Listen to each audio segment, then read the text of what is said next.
کہ ہر وہ نیک عمل جو اللہ رب العزت کی اطاعت، اس کی فرما برداری میں کیا جائے، اور اللہ تبارک و تعالیٰ کا قرب حاصل کرنے کے لیے جو بھی نیک کام کیا جائے وہ نیکی کہلائے گا۔ اسی طرح شریعت اسلامیہ نے جس کام پہ ابھارا ہے اور جس کام سے روکا ہے، اس سے رک جانا، یہ بھی نیکی ہے۔ اسلام نے نیکی کا تصور کیا دیا ہے؟ جس طرح یہ نماز، روزہ، حج، زکوٰۃ یہ نیکیاں ہیں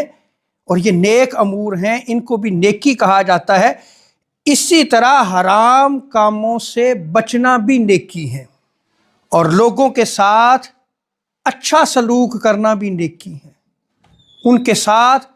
حسن سلوک سے پیش آنا، جب بھی ان سے ملاقات کر رہے خندہ پیشانی سے، کھلے ہوئے چہرے کے ساتھ ملنا، یہ بھی نیکی ہے۔